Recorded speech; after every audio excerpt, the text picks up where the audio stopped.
Hello and welcome again to our YouTube channel, The Voice Bharat. Again, I'm here today with another analysis video of ISL match. And again, it's a combined video of a post-match and a pre-match analysis. The post-match analysis of the match between Chennai FC and Hyderabad FC, and the pre-match analysis of the teams between Odisha FC and Bengaluru FC. So let's start with the post-match analysis first, and then we'll come back to the pre-match analysis. First of all, I would like to tell you the different first 11s that were adopted by the teams yesterday. So for the Hyderabad FC, what I saw yesterday was, in the goal they had Lakshmikant Kattimani, what to tell you, automatic choice for the team Hyderabad FC, because Gurmeet Singh and Biakha Jongte are the other two goalkeepers of there. So in the fourth defense, it was Ashish Rai on the right back, Akash Mishra left back, the two targeted options, and obviously in the two defense there were Juanan Gonzalez and Chinglengsana Singh. They played in a 4-4-2 formation with four midfielders as Yasir Mohammad, Joao Victor, Hitesh Sharma, Halicharan Narzari, and the two forwards were Bartholomew Ogbeche and Edu Garcia. So Chennai FC went with a 4-1-4-1 formation with Narayan Das, Slavko Damjanovic, Salam Ranjan Singh, and Regan Singh are the four backs, with Ariel Borisiuk as the only defensive midfielders.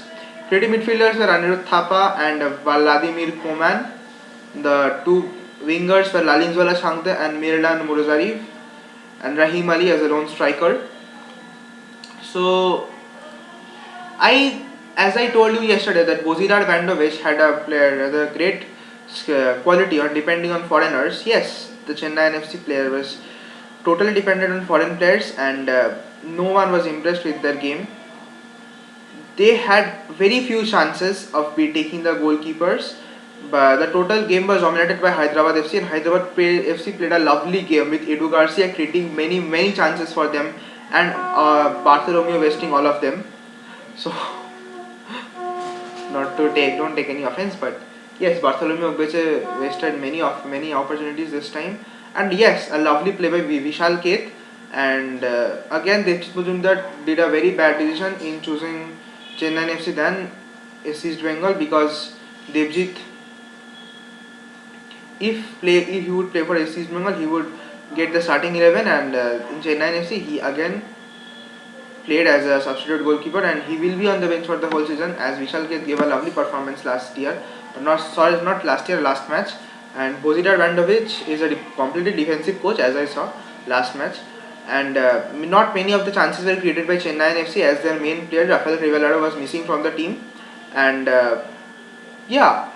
not a very bad decision by the team, not a very bad style of play, and not a very bad refereeing. Yes, there is a controversy, because in the first game between ATK Mohun and Kerala Blasters FC, a goal due to the disallowance of play, or the disturbing in play by Roy Krishna has been awarded, but here the goal has not been awarded, but as the assistant referee thought that it was a disturbance in play by Chinglengsana Singh.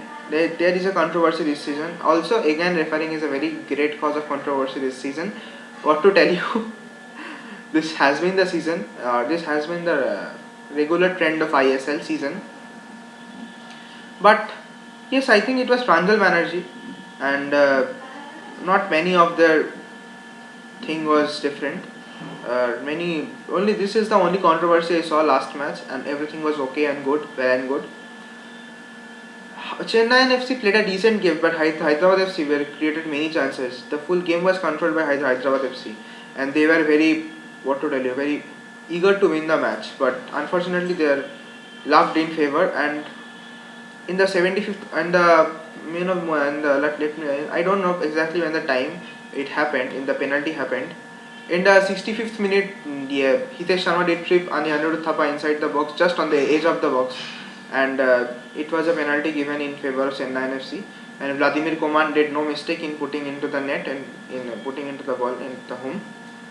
Yeah, it was a decent game by both the teams, and both the teams, I think Manolo Marquez will not be happy with this result, but Bozitar Bandovic will be happy for with this result.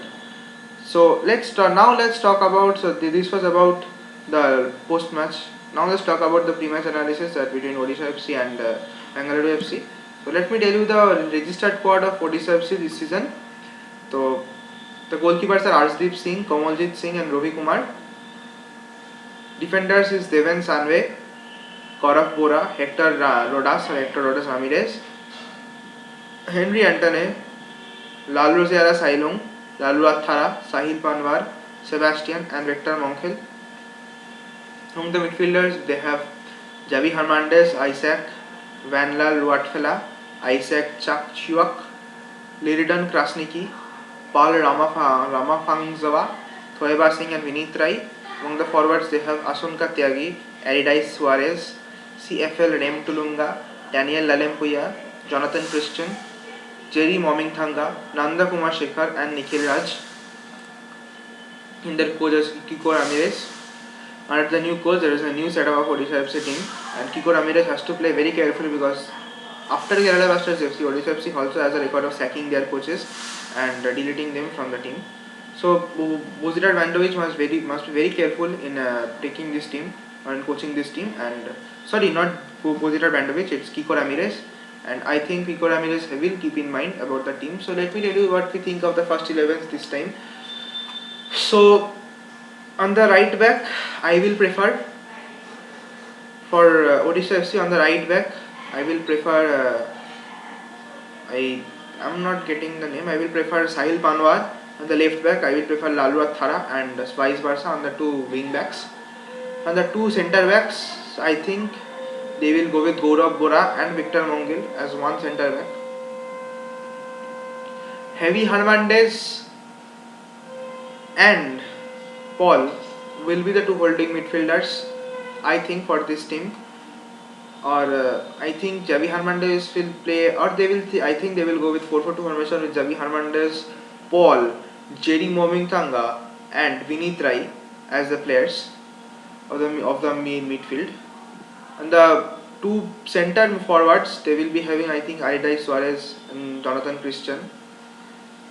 I think this will be the lineup for Odisha FC this season. And goalkeeper, I think without any doubt, I think Arshdeep will be the first choice one. Arshdeep has played a very good season last season. I can't tell you much about Odisha FC, but I can tell you about Bengaluru FC as I saw their last match. Bengaluru FC has a great problem in selecting the right back. If Ajit Kumar is not a right back, he is proper left back. He is giving much space on the right flank, and last match we saw Suhail PP utilized that space with his pace and created as many as 6 to 7 chances from the right flank. It is different that Deshaun Brown and Matthias Courier failed to convert these chances, but this team, Ajit Kumar is not a right back, he is a left back. If utilized in the left back position, he can work wonders for the team. Right back, I think Sarthak Golu should get a chance in this match. He may be a slow defender, but he is a compact right back. He has a long throw-ins. He has many advantages if Sarthak Golu play. He is a very defensive player. He has a good physique. He can play with strength, and he can also go in overlap and come back fast. He is not as fast as players like Rigan Singh or players like Din Liana, but he is good as a right back. I think the two defenders, Alan Costa and Yorandu Musabo King, need to play more matches because they lack the combination, and most of the thing I saw that they are very slow defenders. If someone escapes these two players, it is very unfortunate or very, not to tell you, very bad or very unfortunate to see that they take a very long time to track back and they cannot track back, and the whole burden falls upon the GSS or the Great Wall of India, which is Gurpreet Singh Sandhu. On the midfield, that is a very good option, or they paid a very good players with fourth switcher with Bruno Ramirez Silva, Joyesh Rane and Suresh Wangcham, and I think at a very good and pretty good upfront it was there with players like Clinton, then Sunil, then what to tell you, Udanta, very good players they had in the right front. But the main problem for Bengaluru FC is the coordination between the two defenders. I think coach Marco Pezzoli, the experienced coach, will look into this matter and will choose the lineup as expected or as needed. I think there will be one change in the team today, as GSS will be there. I know everyone knows that GSS will be the option for Topol, the only option. On the right back, I think Sarthak Golui will be the man ahead of Parag Srivas or ahead of Ajit Kumar. And left back is Ashik Purunian. He played a lovely match last season, last day. And three midfielders will be Wangjam Suresh and Hitesh Sharma and Bruno Ramirez Silva. And the three upfront players will be Clayton Silva, Sunil Chhetri, and the right winger Sudanta Singh. Pretty good squad and a lovely squad for this team. I think this match would be a very interesting match this time, and we will hope to see Odisha FC come back with a strong league. Thank you for watching the video. Please hit the like button if you like our video, and do subscribe our channel for latest updates, and press the notification button and press the all option so that whenever we give a video you get the notification of the video. Thank you for watching. Have a nice day. Thank you.